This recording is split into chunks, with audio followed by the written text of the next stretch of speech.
Tarde o temprano, todos descubrimos que la vida cristiana es un campo de batalla. No es un campo de juegos, no es un campo donde te enfrentas a tu prójimo, a tus semejantes, no, todo lo contrario. Es un campo donde te enfrentas a un enemigo que es muy poderoso. El hecho de que Pablo usara términos militares para ilustrar el conflicto con Satanás tiene sentido. Pablo mismo estaba encadenado a un soldado romano y sus lectores estaban familiarizados con soldados y con el equipo que usaban. A decir verdad, las ilustraciones militares eran las favoritas de Pablo. Como cristianos nosotros nos enfrentamos a tres enemigos: el mundo, la carne, el diablo. El mundo se refiere al sistema alrededor nuestro que se opone a Dios. Se manifiesta en los deseos de la carne, en los deseos de los ojos, en la vanagloria de la vida. Y la definición de la palabra mundo es básicamente una sociedad separada de Dios. La carne es la vieja naturaleza que hemos heredado de Adán. Una naturaleza, como ya sabes, que se opone a Dios y que no puede hacer nada espiritual para agradar a Dios. Por medio de su muerte y su resurrección, Cristo venció al mundo, a la carne y al diablo. En otras palabras, nosotros no luchamos para obtener victoria, sino que luchamos del lado de la victoria. ¿Por qué? Porque la victoria es de Jesús.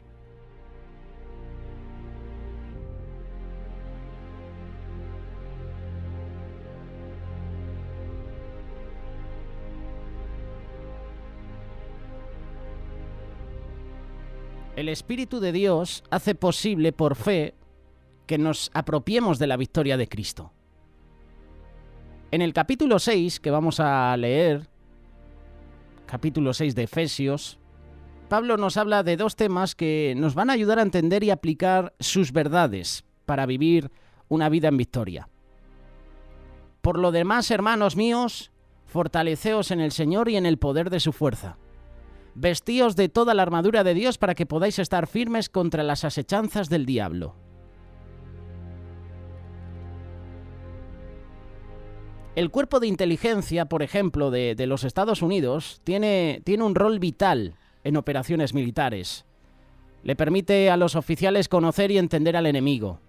Mientras no sepamos quién es el enemigo, dónde está y lo que puede hacer, no podemos vencerlo. A través de esta carta, a través de este capítulo 6 de Efesios y de otras partes de la Biblia, Dios nos instruye acerca del enemigo. Así que no hay razón para que nos tome desprevenidos. Por lo demás, hermanos míos, fortaleceos en el Señor y en el poder de su fuerza. Vestíos de toda la armadura de Dios para que podáis estar firmes contra las asechanzas del diablo. Versículo 12. Porque no tenemos lucha contra sangre y carne, sino contra principados, contra potestades, contra los gobernadores de las tinieblas de este siglo, contra huestes espirituales de maldad en las regiones celestes. Vamos a ver quién es el enemigo. El enemigo está bien detallado en el versículo 10, versículo 11 y versículo 12. El enemigo tiene muchos nombres. Diablo significa acusador, porque él acusa al pueblo de Dios. Lo hace de día y de noche. El nombre Satanás significa adversario, porque él es enemigo acérrimo de Dios. También es llamado el tentador, el homicida o el mentiroso. En la palabra de Dios también se le compara a un león, a una serpiente, a un ángel de luz, y también se le reconoce como el Dios de este siglo. Pero ¿de dónde viene esta criatura espiritual que tanto se opone a Dios y a su obra?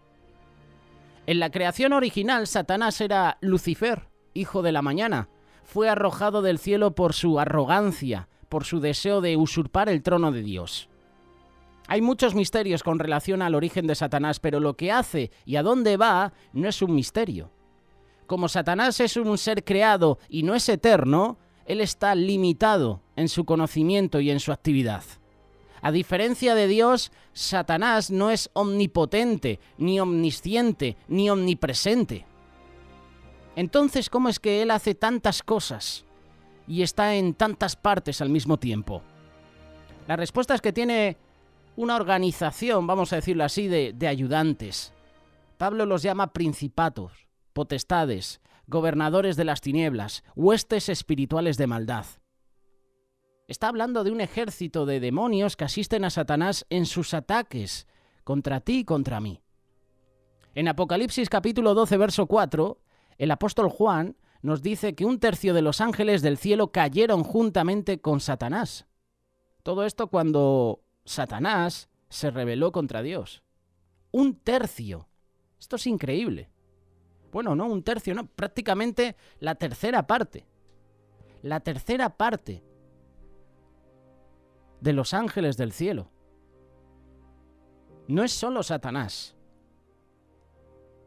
1/3, una tercera parte, son muchos. Como Satanás sedujo a otros ángeles. Daniel también escribe que los ángeles de Satanás lucharon contra los ángeles de Dios para tomar control de los asuntos de las naciones. Y en estos mismos momentos, una batalla espiritual se está llevando a cabo en las esferas celestiales, y tú y yo somos parte de esa batalla. Lo más importante de todo es que nuestra batalla no es contra seres humanos. Mi batalla no es contra ti.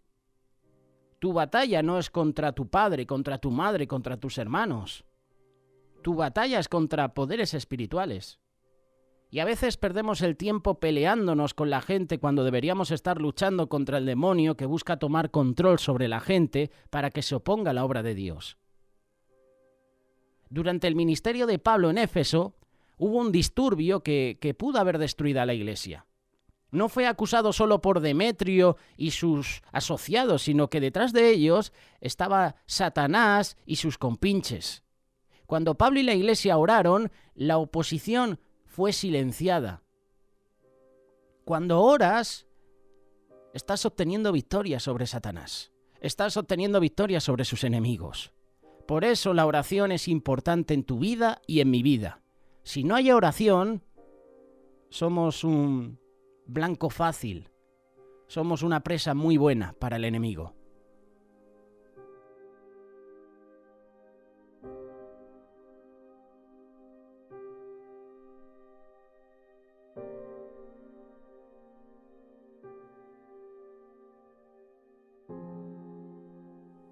Ahora bien, ¿qué clase de habilidades tiene Satanás? Las advertencias de Pablo nos indican que Satanás es un enemigo poderoso y que necesitamos el poder de Dios para mantenernos firmes contra él. Nunca menosprecies el poder del diablo. El libro de Job nos dice que Satanás tiene poder sobre el cuerpo de un hombre, sobre su casa, sobre su riqueza, sobre sus amigos. Por eso en Juan capítulo 10, verso 10, Jesús llamó a Satanás un ladrón, que no viene sino para hurtar, matar y destruir. Satanás no puede hacer nada que Dios no apruebe. Primera carta de Juan capítulo 4, verso 4 dice que mayor es el que está en vosotros que el que está en el mundo. En este pasaje que estamos leyendo de Efesios, nos estamos dando cuenta que tú y yo estamos luchando contra las asechanzas del diablo. Asechanzas del diablo significa que él es integrante, que él es engañoso, que tiene artimañas. Nosotros no podemos darnos el lujo de ignorar las asechanzas del diablo. Algunos hombres o mujeres usan estratagemas para engañar, pero detrás de ellos está el mayor engañador, está Satanás. El mismo Satanás se disfraza como ángel de luz y busca cegar las mentes de la gente a la verdad de la palabra. El hecho de que Pablo usara la palabra luchar indica que estamos involucrados en una batalla mano a mano y que no somos simplemente espectadores.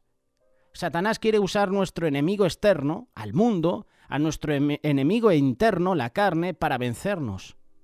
Sus armas, sus planes de batalla son poderosos. Así que ya hemos visto quién es el enemigo. Hemos visto qué habilidades tiene. Ahora veamos el equipo que Dios nos ha dado para derrotar a Satanás. Ese equipo lo encuentras en los versículos 13, 14, 15, 16 y 17. Efesios capítulo 6. Por tanto, tomad toda la armadura de Dios para que podáis resistir en el día malo, y habiendo acabado todo estar firmes. Estad pues firmes, ceñidos vuestros lomos con la verdad y vestidos con la coraza de justicia. Calzados los pies con el apresto del Evangelio de la paz. Sobre todo tomad el escudo de la fe, con que podéis apagar todos los dardos de fuego del maligno. Tomad el yelmo de la salvación y la espada del Espíritu, que es la palabra de Dios. Este es el equipo que tú y yo necesitamos para derrotar a Satanás. Como estamos luchando contra enemigos espirituales, necesitamos un equipo especial, tanto en la parte ofensiva como en la parte defensiva. Dios nos ha dado toda la armadura necesaria, así que no debemos omitir ninguna de sus partes, ninguna de sus piezas. Satanás busca la parte más vulnerable, la parte que no está protegida. Pablo nos ordena que nos pongamos toda la armadura, que tomemos todas las armas y que nos mantengamos firmes contra Satanás. Sabiendo que Jesús ya ha derrotado a Satanás y que tenemos la armadura espiritual, tenemos las armas necesarias, por fe aceptamos la protección de Dios que nos da para enfrentarnos al enemigo. Romanos capítulo 8, verso 31 dice: si Dios es por nosotros, ¿quién contra nosotros? Así que vamos a ir analizando las diferentes piezas de esa armadura. El cinturón de la verdad. Satanás es un mentiroso, pero tú y yo, cuya vida debe estar controlada por la verdad, puede derrotarlo. Si tú te das cuenta, cuando analizas una armadura o analizas alguna vestimenta, por ejemplo, cuando te pones el cinturón, ¿qué característica tiene el cinturón? El cinturón sujeta, ¿verdad?, el pantalón para que no se te caiga. El cinturón sujeta las otras piezas de la armadura. La verdad es la fuerza esencial para vivir una vida en victoria. Un hombre o una mujer de integridad, con una conciencia limpia, puede enfrentarse al enemigo sin miedo. El cinturón también sostiene la espada. Si no vivimos una vida en la verdad, nosotros no podemos usar la verdad de la palabra. Una vez que la mentira entra a la vida del creyente, todo comienza a desmoronarse. Por más de un año, el rey David mintió acerca de su adulterio con Betsabé y por consiguiente nada le fue bien. Los Salmos 32 y 51 nos hablan del precio que tuvo que pagar por esas mentiras. El cinturón de la verdad. La coraza de justicia. Esta pieza de la armadura, hecha de placas de metal o cadenas, cubría el cuerpo de un soldado desde la nuca hasta la cintura, tanto por delante como por detrás. Y la coraza simboliza la justicia de Cristo en tu vida y en mi vida. Satanás es el acusador, pero él no puede acusar al creyente que está viviendo una vida piadosa en el poder del Espíritu. La clase de vida que llevemos puede fortalecernos contra los ataques de Satanás o puede debilitarnos. Cuando Satanás nos acusa, es la justicia de Cristo que le da seguridad de su salvación. Sin embargo, nuestra posición en la justicia de Cristo, sin la práctica diaria de la justicia, le da más oportunidad a Satanás de atacarnos. ¿Te has puesto la coraza de la justicia? ¿Te has puesto el cinturón de la verdad? Si Cristo es tu justicia, ¿cómo puede Satanás quitarte esa justicia? Si Cristo te promete que nunca te dejará ni te abandonará, ten la seguridad de que tus órganos vitales están protegidos todo el tiempo. Los aspectos esenciales de nuestra protección están en su lugar porque estamos en Cristo. Llega el calzado del Evangelio de la paz. El soldado romano usaba sandalias con tachuelas en las suelas para darse una mejor tracción en el campo de batalla. Si queremos mantenernos firmes y resistir, entonces necesitamos los zapatos del Evangelio de la paz. ¿Y cómo tenemos paz con Dios? Por medio de Jesús, por medio del Evangelio. No tenemos que tener miedo de los ataques de Satanás ni de los hombres. Debemos estar en paz con Dios, debemos estar en paz con el prójimo. Si quieres derrotar al enemigo, tienes que estar en paz con Dios. Si quieres derrotar al enemigo, tienes que estar en paz con tus hermanos. El calzado del Evangelio tiene otro significado. Tú y yo debemos estar preparados todos los días para compartir el Evangelio con un mundo perdido. Tú y yo, cuanto más compartimos el Evangelio, más victorias hay. Isaías capítulo 52, verso 7 dice: Cuán hermosos son sobre los montes los pies del que trae alegres nuevas, del que anuncia la paz y del que trae nuevas del bien y del que publica salvación. Si nos ponemos los zapatos del Evangelio de la paz, tendremos los bellos pies que mencionan aquí. Satanás nos ha declarado la guerra, pero tú y yo somos embajadores ¿de qué? De la paz. Por lo tanto, llevamos el Evangelio de paz a donde vayamos. El versículo 16 dice: sobre todo tomad el escudo de la fe con que podáis apagar todos los dardos del fuego del maligno. El escudo de la fe. El escudo del soldado medía aproximadamente 4 pies por 2 pies. Así que era bastante grande. Era hecho de madera, era cubierto con cuero o piel dura. Mientras que el soldado sostuviera el escudo delante de él, estaba protegido de lanzas, de flechas y también de dardos de fuego. Los bordes de estos escudos eran construidos de tal manera que la línea entera de soldados podía entrelazar los escudos y marchar contra el enemigo como una gran muralla. Nosotros no estamos solos en la batalla. Dios está preparando la batalla de los siglos, las fuerzas de la luz contra el poder de las tinieblas. Y tú y yo pertenecemos al ejército de Dios.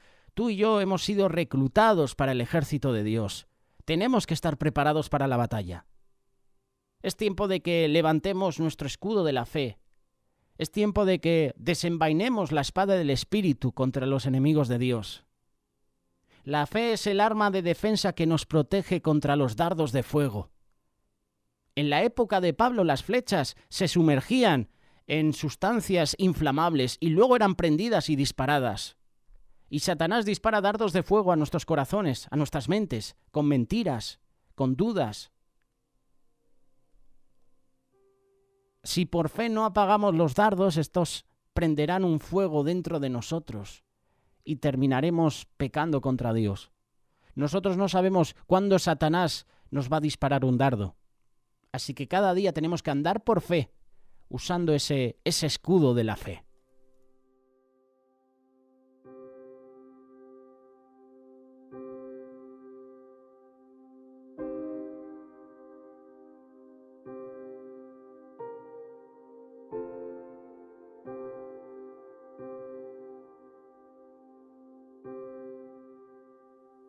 Tenemos también el yelmo de la salvación que menciona el versículo 17. Satanás quiere atacar nuestra mente, de la misma forma como atacó y derrotó a Eva. El yelmo o casco de salvación se refiere a una mente controlada por Dios. Es una pena que muchos hermanos y hermanas tengan la idea de que el intelecto no es importante, cuando en realidad tiene un rol vital en el crecimiento del cristiano. Cuando Dios controla la mente del cristiano, Satanás no puede llevarla por el mal camino. El cristiano que estudia su Biblia, que aprende el significado de las doctrinas, que tiene su tiempo de intimidad con Dios, que tiene estudios bíblicos, que está todo el día pendiente de las cosas de Dios, no va a ser llevada fácilmente por el mal camino. Segunda carta de Pedro, capítulo 3, verso 18, dice: «Creced en la gracia y en el conocimiento de nuestro Señor y Salvador Jesucristo». Donde quiera que Pablo iba, él le enseñaba a los nuevos conversos las verdades de la palabra de Dios.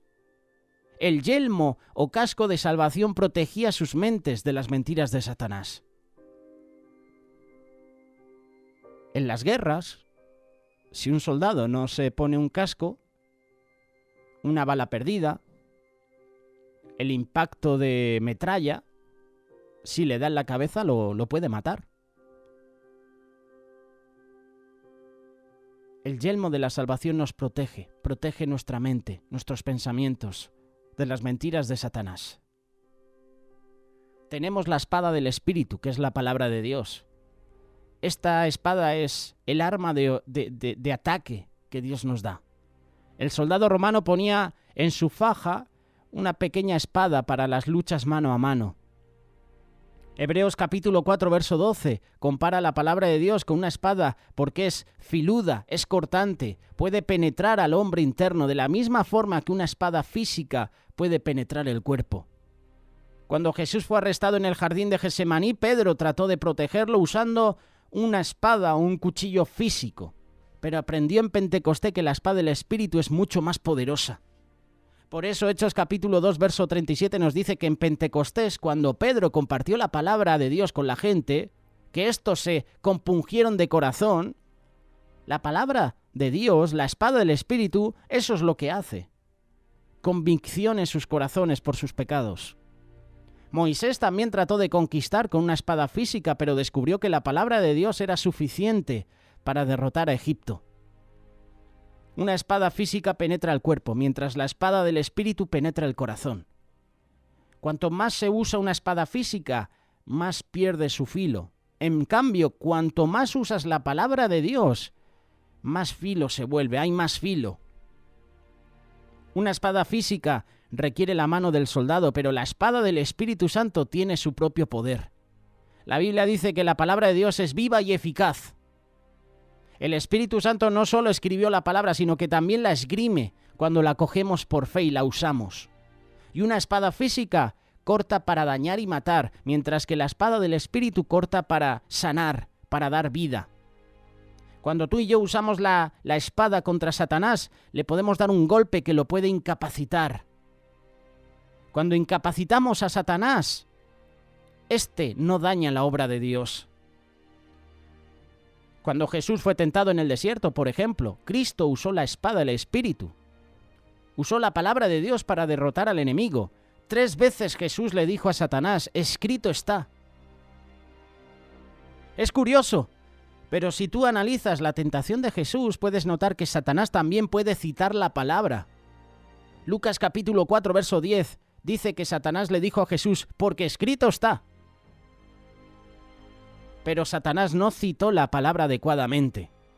Satanás usa la palabra de Dios para confundirnos, así que es bien importante que aprendamos la palabra de Dios. Cuanto más conocemos la palabra de Dios, más fácil te será detectar las mentiras de Satanás, y de esta manera vas a poder rechazar sus ofrecimientos. En un sentido, la armadura de Dios es un retrato de Jesucristo. Cristo es la verdad. Él es nuestra justicia, Él es nuestra paz. Su fidelidad se hace posible en nuestra fe. Él es nuestra salvación. Él es la palabra de Dios.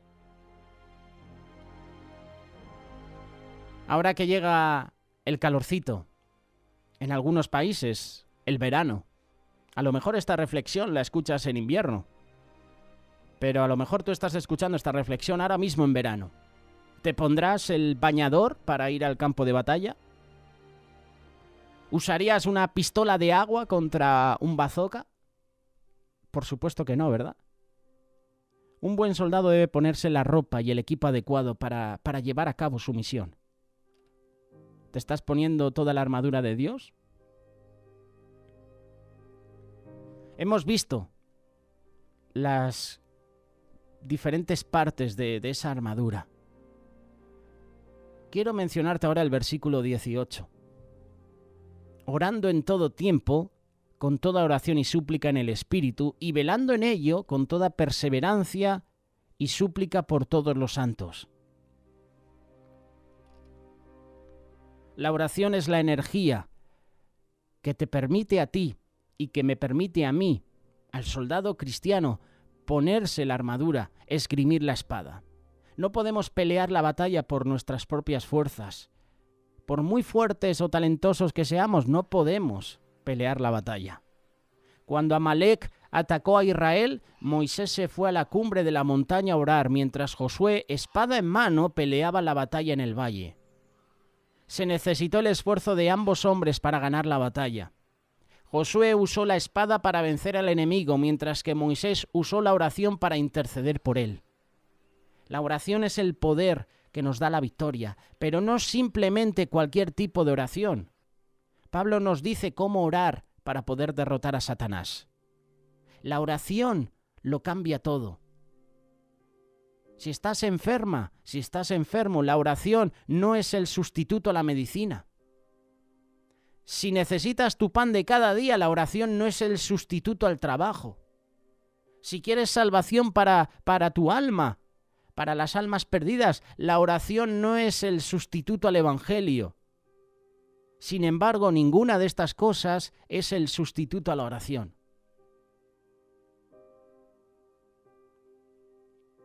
Los hermanos oran. Algunos están sanos y podrían estar enfermos. Algunos que están vivos podrían estar muertos. Hay almas que hoy se salvan y podrían estar perdidas.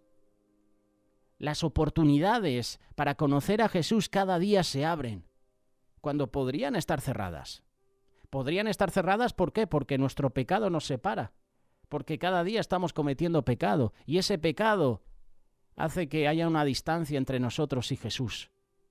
Con la oración, muchísimas cosas son posibles. Muchas más serían posibles si oráramos más. Santiago capítulo 4, verso 2 dice que no tienes lo que deseas porque no pides. Y si pides, ¿pides mal? ¿Pides para ti, para tus propios deleites, para tus propias satisfacciones? En este pasaje Pablo nos dice cómo debemos orar. Orar en todo tiempo. Obviamente esto no significa estar repitiendo oraciones como cotorras, sin parar. Dios no nos escucha por el solo hecho de hablar continuamente. La primera carta de Tesalonicenses, capítulo 5, verso 17, dice: orad sin cesar. Esto significa estar en comunión constante con Dios. Tú y yo debemos orar en todo momento, porque siempre estamos sujetos a tentaciones, ataques del diablo. Los ataques sorpresivos han llegado a derrotar a más de uno, porque se olvidó de orar sin cesar. Pablo dice orar en todo tiempo. Pero Pablo también nos dice orar en toda oración. Y yo me preguntaba, oye, ¿qué significa esto? Orar en toda oración. ¿Te has hecho alguna vez esta pregunta? ¿Qué significa orar en toda oración? Hay varias formas de orar. Oración, súplica, intercesión, acción de gracias. Muchas veces tú y yo nos quedamos dentro del marco de orar para pedir cosas. ¿Te has dado cuenta? ¿Te has dado cuenta que últimamente nuestras oraciones es para pedir, verdad? El creyente que solo ora para pedir cosas está perdiendo la bendición que viene cuando intercedemos por otros, cuando damos gracias. En realidad, ser agradecido es un gran arma para derrotar a Satanás. La alabanza cambia las cosas. La oración también cambia las cosas. La intercesión por otros puede traer victoria a nuestras propias vidas. Job capítulo 42, verso 10 dice: y quitó el Señor la aflicción de Job cuando Job hubo orado por sus enemigos. Te lo vuelvo a repetir. Y quitó el Señor la aflicción de Job cuando él hubo orado por sus amigos. Es decir, que si yo intercedo por otros, si yo estoy cada día clamando por mis amigos, orando por ellos, el Señor puede sanarme de enfermedades, el Señor puede quitarme cargas, el Señor me quita la aflicción. Orar en toda oración. Oración, súplica, intercesión, acción de gracias. Orar en el Espíritu. Esto también es importante, y esta es una de las formas que Pablo nos enseña. La fórmula de oración que la Biblia nos da es que le oremos al Padre por medio del Hijo y en el Espíritu. Cuando oramos en el poder del Espíritu, estamos orando en la voluntad de Dios. Si no, nuestras oraciones pueden convertirse en oraciones egoístas y no estar dentro de la voluntad de Dios. Hay que orar en el Espíritu. Orar velando también. Velando significa orar estando en alerta. Y la frase velad y orad ocurre muchas veces en la Biblia. Cuando Nehemías estaba reparando los muros de Jerusalén y el enemigo estaba tratando de impedir su trabajo, Nehemías derrota al enemigo velando y orando. Jeremías capítulo 4, verso 9. Entonces oramos a nuestro Dios y por causa de ellos pusimos guarda contra ellos de día y de noche. Eso es velad. Eso es estar en alerta, en guardia. Velad y orad es el secreto de la victoria sobre el mundo, sobre la carne, sobre el diablo. Pedro se durmió en Getsemaní, cuando debía haber estado velando y orando. Y como resultado, hubo victoria de Satanás sobre su vida. ¿Por qué? Porque luego Pedro negó a Jesús. Porque luego Pedro abandonó a Jesús. ¿Qué hubiera pasado si Pedro hubiera estado ese momento velando y orando? Pues a lo mejor Pedro no niega a Jesús. Pedro no abandona a Jesús. No lo sabemos. Pero es una pregunta que yo muchas veces me he hecho. Si Pedro no se hubiera dormido, ¿qué hubiera pasado? Si tú y yo no velamos y oramos, pueden suceder cosas negativas a nuestra vida. El enemigo toma ventaja. Dios espera que usemos los sentidos que Él nos ha dado, pero esos sentidos tienen que estar guiados por el Espíritu Santo, para detectar así cuando Satanás comienza a obrar. Pablo también nos dice, seguir orando y perseverando. La palabra perseverancia significa que no debemos de darnos por vencidos. Ser perseverantes no significa que estamos tratando de forzar a Dios a que nos dé lo que queremos, sino más bien que nos sentimos tan agobiados que no podemos descansar hasta no recibir respuesta de Dios. Por eso Jesús contó la parábola del juez injusto. Una viuda le pedía justicia al juez todo el tiempo, pero él no le hacía caso. La viuda tanto agotó su paciencia que finalmente éste dictó un fallo a su favor, porque estaba simplemente cansado de los ruegos. Otra vez esta mujer. ¡Qué cansina, madre mía! ¿Otra vez tú? Oye, rey, que tienes una visita. ¿Quién es? Una amiga conocida. Cansado de los ruegos constantes de la viuda, el rey accedió. Finalmente dictó un fallo a su favor. Y Jesús contó esta parábola para enseñarnos de que debemos de orar y no darnos por vencidos. Aunque Dios no es como ese juez injusto y altanero, Él nos dice que debemos de ser persistentes como la viuda. Dios nunca se cansa de nuestras peticiones, aun cuando nos parezca que no nos está escuchando. Dios cada día te invita a orar y Él promete escucharte. Grandes cosas suceden cuando oramos. Él nos ama. Jesucristo nos manda a orar y nosotros le mostramos amor cuando obedecemos sus mandatos. Hebreos capítulo 4, verso 16 dice: acerquémonos pues confiadamente al trono de la gracia para alcanzar misericordia y hallar gracia para el oportuno socorro. Esto es una promesa de parte de Dios. Esta es una promesa maravillosa. Pero muchos de nosotros oramos muy pocos. La oración no es hacer la voluntad del hombre en el cielo, sino hacer la voluntad de Dios en la tierra. Este es un dicho muy conocido de Robert Lowe. Muchas veces nosotros dejamos de orar cuando Dios está a punto de darnos la victoria. Sinceramente, ¿quién puede orar toda la noche? No mucha gente. Pero todos podemos perseverar en oración, un poquito más. La iglesia del siglo I oró sin cesar mientras Pedro se encontraba en la prisión. Esta es una de mis historias favoritas. A Jacobo lo matan y Pedro está en la cárcel. ¿Qué hace la iglesia? Oró sin cesar por Pedro. Hubo intercesión por Pedro en la iglesia, mientras nuestro hermano Pedro estaba en la cárcel. Y a último minuto Dios le dio la respuesta. Dios saca a Pedro de la cárcel y Pedro se presenta en la iglesia, se presenta en las diferentes casas. Sigue orando hasta que el Espíritu te diga que pares o el Padre te conteste. Cuando estés a punto de darte por vencido, Dios te dará la respuesta. Y no nos olvidamos de la parte final. Orar por todos los santos. Cuando se trata de la oración, Jesús nos ha dado la oración modelo. Él comienza con el Padre nuestro y no con Padre mío. Nosotros oramos como parte de la gran familia de Dios. Debemos orar los unos por los otros. Y en este pasaje Pablo le pide a los efesios que lo apoyen en oración. ¿No era Pablo el que había ido al tercer cielo y vuelto? Sí. Pero Pablo necesitaba las oraciones de los santos. Con mayor razón nosotros. Si nuestras oraciones pueden ayudar a otros creyentes a derrotar a Satanás, entonces su victoria también es nuestra. Pablo no pidió que oraran por su comodidad o por su seguridad, sino por la eficacia de su testimonio. Pablo pidió orar por su vida, por su ministerio. Así que el mensaje es claro.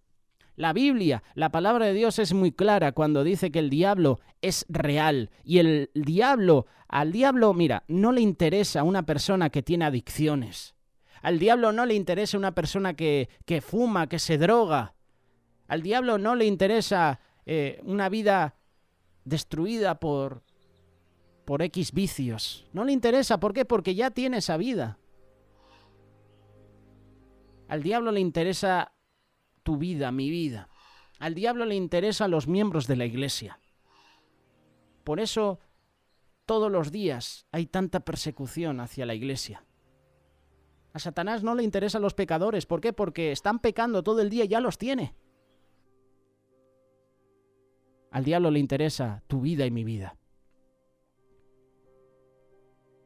Hay un reino espiritual más allá de nuestra vida finita, donde la batalla por las almas se está librando en estos momentos.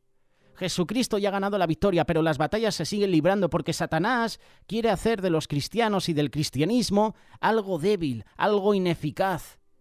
Por eso se inventa tantas cosas, que si el Big Bang, que si descendemos del mono, que si hay vida en otros países. ¿Para qué? Para que tú te creas eso y no tengas un encuentro personal con Jesús. Para que tu mente se llene de conocimiento humanista, para que tu mente entre en duda y digas, oye, pues a lo mejor hay vida en otros países, en otros planetas. Obviamente hay vida en otros países. ¿Me entiendes, no? Satanás quiere hacer que tú y yo, como discípulos de Cristo, quiere hacer que el cristianismo sea débil. Y estas batallas espirituales en esferas invisibles son reales, como las batallas que se libran en la tierra. Hay batallas también que ocurren dentro de nuestros propios pensamientos, en nuestras relaciones, en nuestras actitudes y hasta las decisiones que tomamos cada día. Si el diablo nos puede hacer perder la paciencia con nuestros hijos, o que menospreciemos a nuestro esposo o nuestra esposa, o que hablemos mal de alguien, habrá logrado debilitar nuestro testimonio. Dios nos da su armadura espiritual para cada batalla a la cual nos estamos enfrentando cada día. La armadura de Dios está basada en la verdad, en la justicia, en la fe, en la paz. Y Dios nos pide que nos armemos con sus atributos, no con los nuestros. Cuando te pones la armadura de Dios, te estás poniendo a Jesús, porque Jesús significa todo. Verdad, justicia, fe, salvación, paz. Tenemos el poder de la oración que pone la batalla en manos de Cristo. Y Cristo ya triunfó sobre el enemigo. Así que no temas, no vivas temeroso del diablo. Más bien debemos mantenernos en alerta, orando para percatarnos de sus estratagemas, para que cuando se presenten podamos pelear la batalla vestidos con toda la armadura de Dios. ¿Te has puesto esa armadura de Dios? ¿Te falta alguna pieza? Es hora de ponerse toda la armadura de Dios. Que Dios te bendiga y recuerda que en Cristo somos más que vencedores. Recuerda que el enemigo está vencido. Es un spoiler. Te echo un spoiler final. Satanás está vencido. Tiene las horas contadas. Pero Satanás te quiere a ti. Satanás me quiere a mí. Busca cada día a Dios. Y el enemigo no tendrá nada que hacerte.